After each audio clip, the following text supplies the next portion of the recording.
Here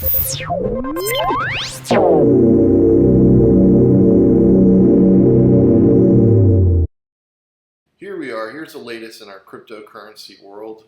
Putin says stop Bitcoin mining because he's worried about blackouts in his country.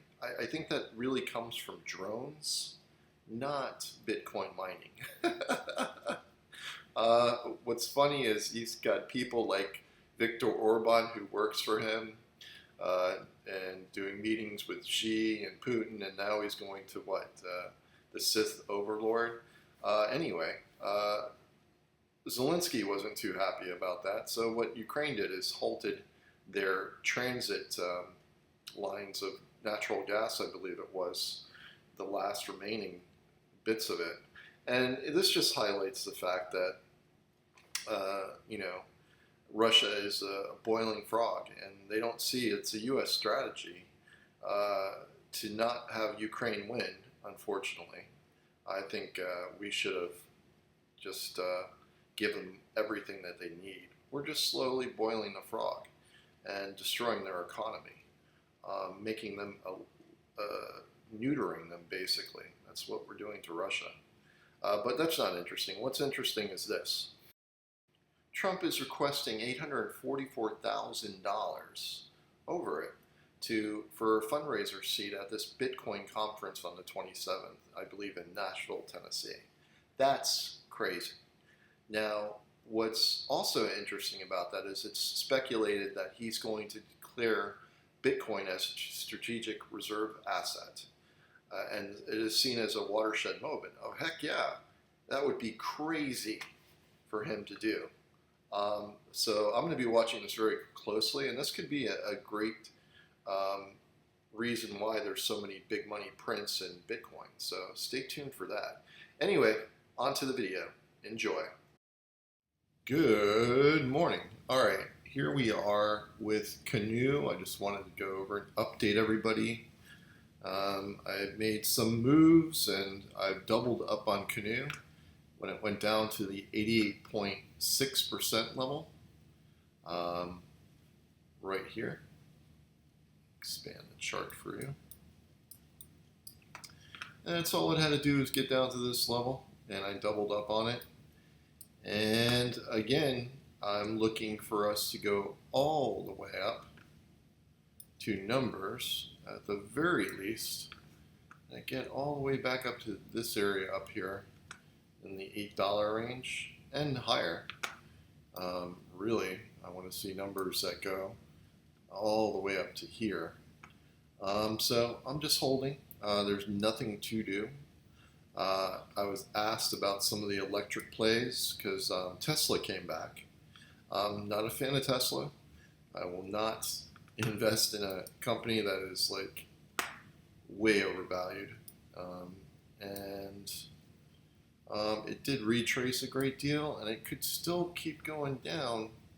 Fair value is kind of here. It has a lot of institutional participation with the market the way it is right now. So even though it's overvalued, it still gets a lot of participation. So, but it's just not something I'm really interested in. So I'm not going to even play with that. One that I think is a good value is Rivian. And let me go over here. And I think this one has plenty of upside. And I believe at some point it's going to get all the way back up to numbers up to 70s and maybe even the 90s in the future. That's one car that I've seen around, and I see a lot more of them on the streets where I live. And I see a lot of Teslas.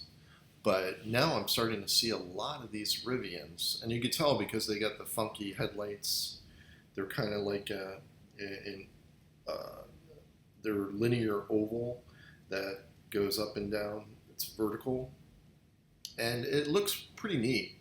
And they look roomy. They're kind of like a cool-looking Jeep. Is the only way I could put it. But I think these guys are going to bounce back, just like I think Canoe's going to make a big move up. Now they've already made a kind of a big move up from this as they reach that 88.6% level, which was right at 162, where I doubled up. It had a nice bounce all the way up to about 280. So that's that's not bad. Now if we can get to the $3 range, we get a double up here, that really starts to pay off. But these are small numbers. There's nothing interesting about this range, even up to here, up to the $4 range. So what? I want to see much bigger numbers, and I want to see it get all the way back up to around the $8 area and on, and numbers all the way up to here even. And so on a percentage basis, this is going to have a nice return, I believe. I think Rivian also can have a very nice return.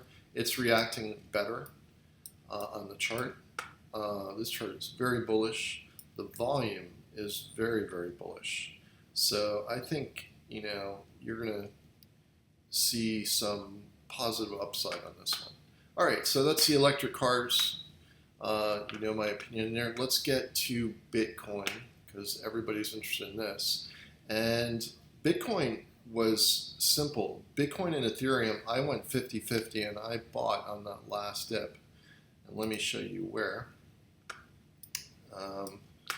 I bought on Ethereum right when it went to the 2,900 and under area, all the way to 2850s, and right here I had buy orders all along here. And I added about 1/4 of what I wanted to, because I'll show you the chart, but I had a pretty good feeling that with the institutional buying, and I keep repeating this, even with those MT Gox or German seller, whoever they were, all I would see are the big money prints. So the institutions were buying into the sellers like no tomorrow. So that's extremely bullish. And when I saw that, I just went over and I put more size, and I started buying back in larger amounts. So as we went under the 2,900 level here, I bought, and I went 50-50 on Ethereum and Bitcoin, because I think, in my opinion, Ethereum is going to do better than Bitcoin. I think it's going to make that move to probably 10,000, 20,000 in the future. And it's going to do it with some veracity, is the only way I can put it. Here, let's go over and look. Let's see. And if we look at this right here, it's setting up a really nice W. And I had all these buys in the past. Let's see. And it's pretty much, it's ready. It's good to go. All it has to do is take out these two highs right here, and it's off to the races. This block right here is very bullish. And if we see a volume expansion, you see bars starting to go up on the upside here, don't be surprised if you get a really fast, big move on this, because this chart is primed. But so is Bitcoin. If I look at this chart right here, this one is also primed. Look at this. Look at these pair of sticks right here. This is pretty amazing. And let's see.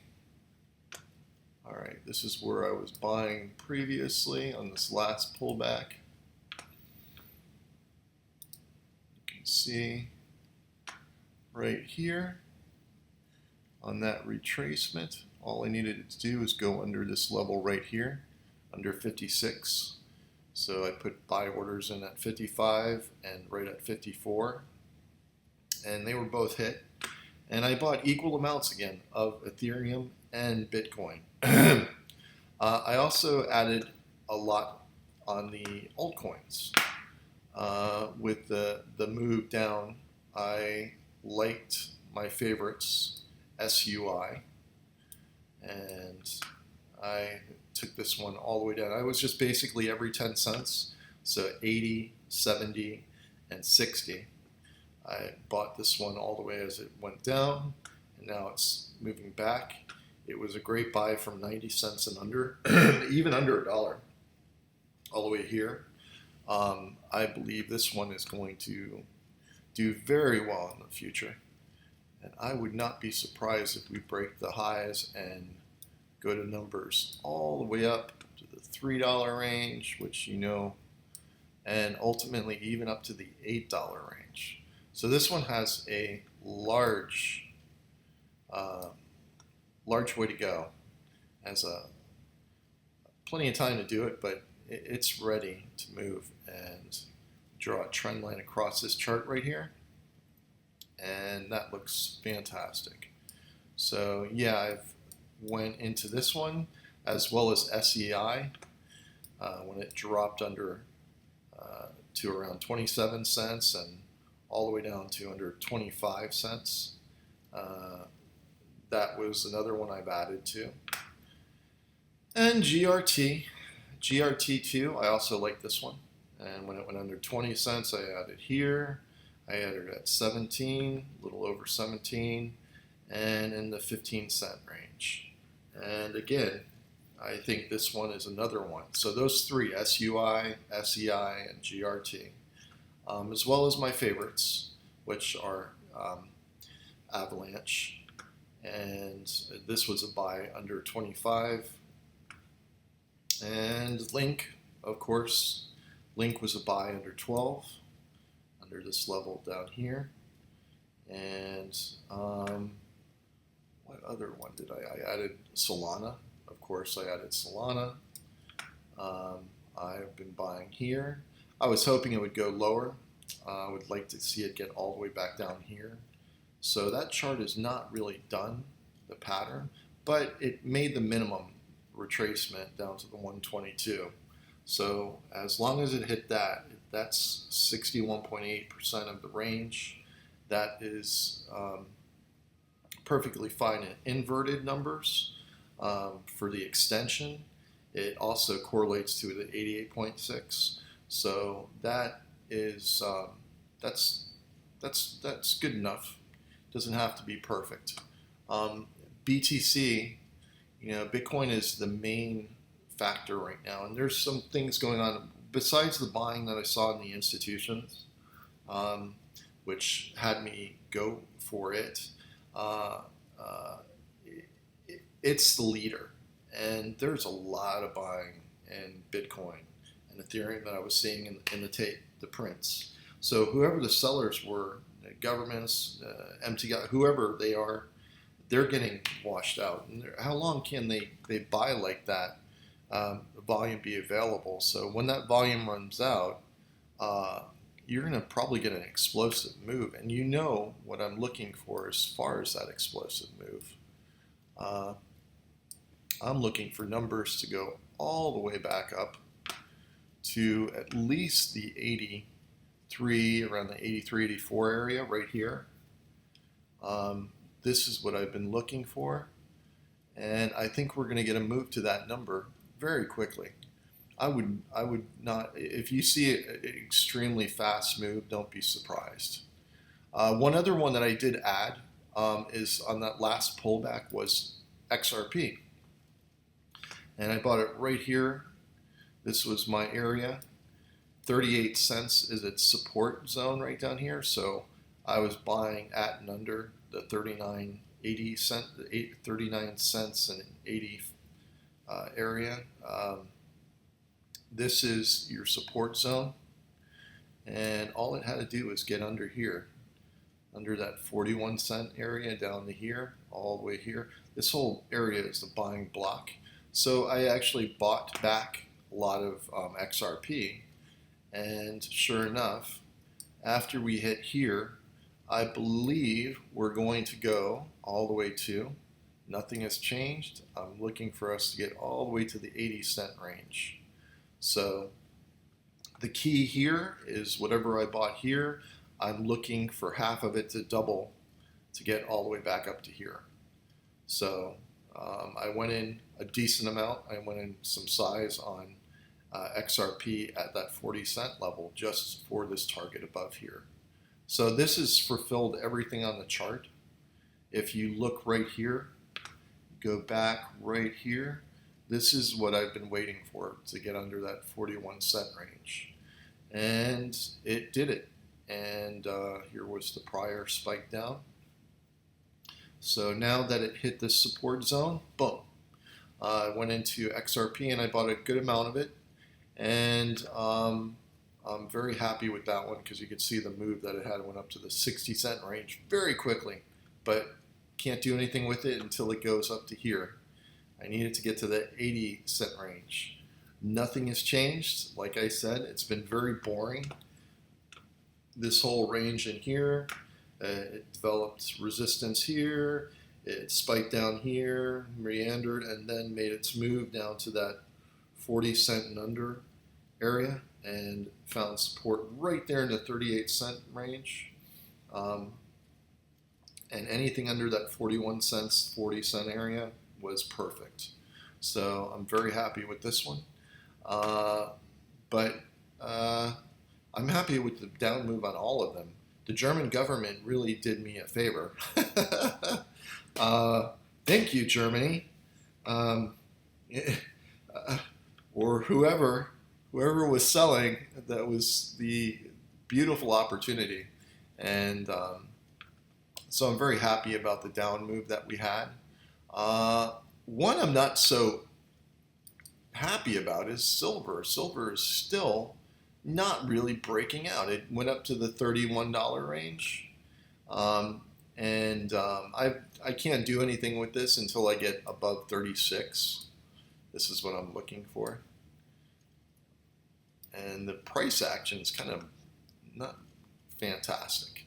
But the volume is it's like it's being, people are ignoring it from what I was looking at. But the activity is decent enough, so I'm still looking for an up move, but I was not really happy about the fact that we did not get a higher number than, the 32 range.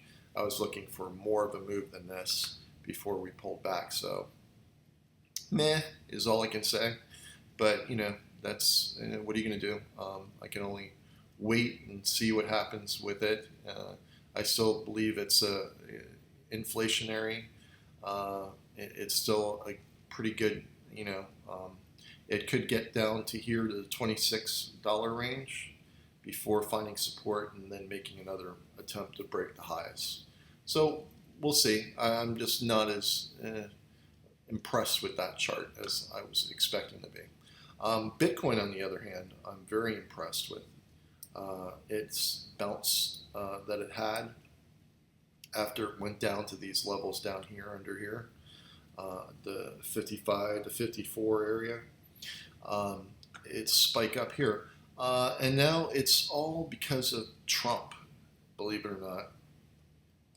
Picking J.D. Vance. J.D. Vance is a Bitcoin holder, and he's very much an advocate of Bitcoin.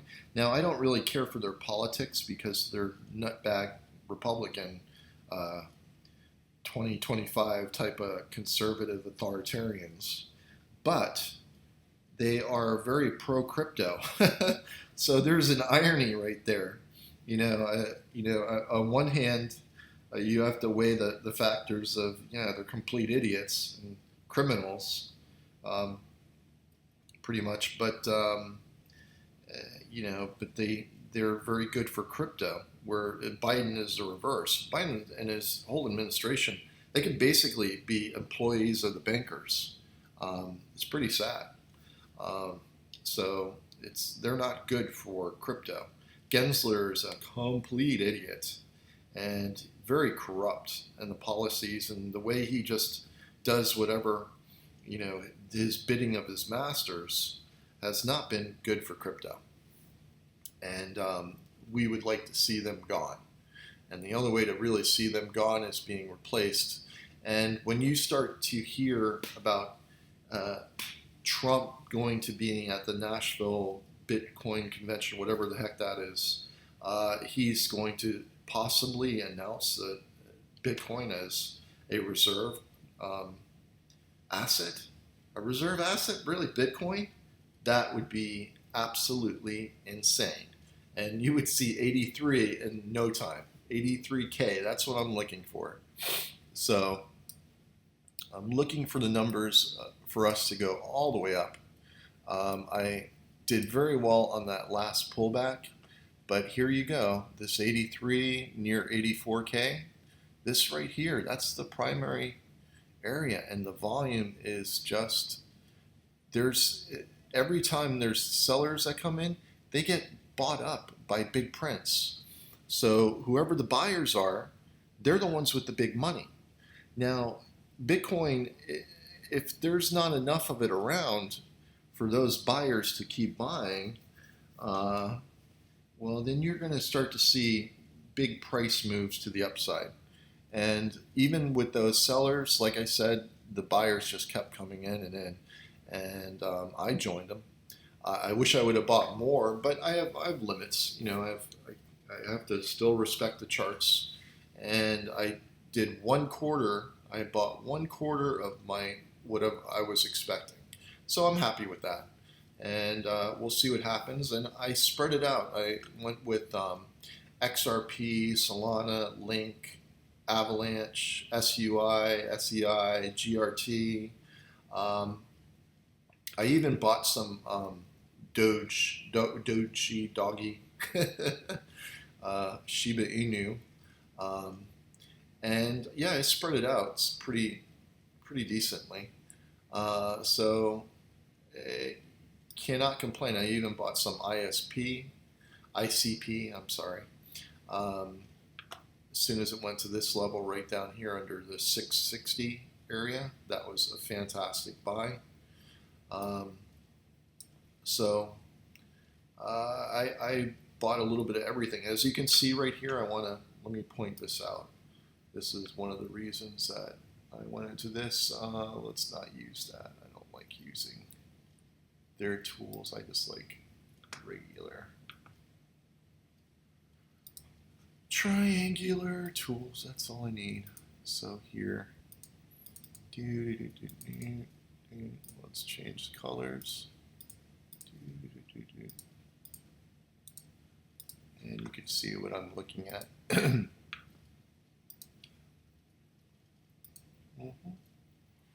can draw it from anywhere you want. See that right down there? So that's what I was looking at. And if I draw the line right across from here, this is all you need to see, this little area right there. A line right there. This is its primary support point. And then the secondary one is right here. So as long as it traded down to this area, this made it on the extension from here to this top right down here. On a percentage basis, this made it a good buy. So right from the $6 range, right over here. Let's see, is that about right? Yeah, it's good enough. All the way down to here, the mid $5 range. This area is its support zone, is what you were looking for. And then it would trade all the way back up to the $8 range, and it did. And it even went much higher than that. It's up in the $10 range right now, and I would expect it to get to numbers. Well, we'll see. But I like the ICP and internet control. You know, a lot of people are very bullish on this, by the way. They've been getting a lot of messages on this one.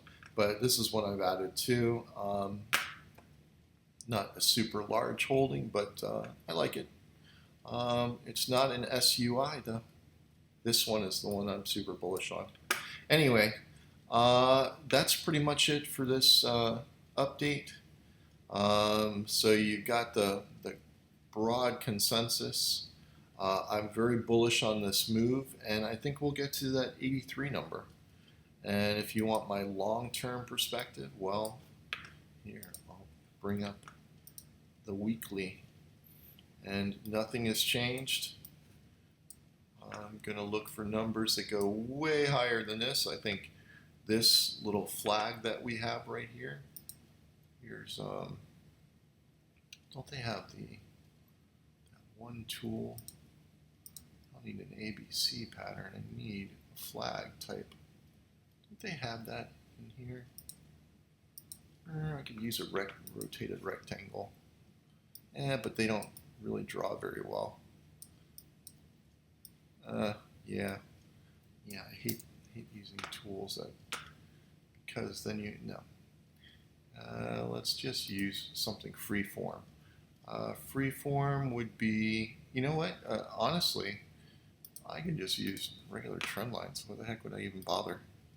So what I'm looking at is this right here. This is very bullish, by the way. And it's basically a flag, right? I think we all can see that. So if we break this number up here, this over here, you know, and we measure this out, it's going to 83K and 83, 84K, and it could get there very quickly. So we see the price action and brought the sticks down here after it went down under here. Does that make sense to you? And if you look at that on a weekly, it's extremely bullish. And yeah, we'll see what happens with it. But yeah, you get a spike up to here, drop back down to here, and then spike all the way up to here. And we're off to the races. But that's an extremely nice flag right there. And that was one of the reasons that I upped my size. Again, I did 50-50 on Ethereum and Bitcoin because I'm more bullish on Ethereum now. So I made it equal. Those were my biggest entry points on those two. So anyway, yeah, very bullish. And if we get numbers that go out into the future, main target is here, 241. That's nice, the 4.23. Once we get away from this whole area. This is just minor, the 70K, 60, a high 60, 70K area.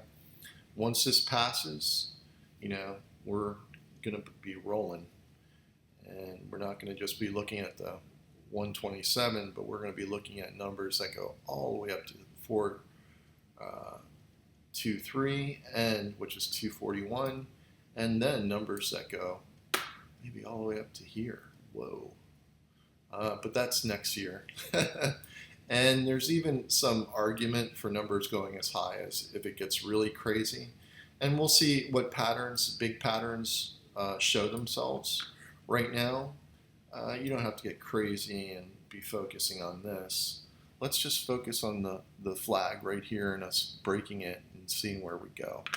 And that short term would be that 83, 84K area right there. So anyway, that's it for this update. Hope you enjoyed it, and I'll see you in the next one.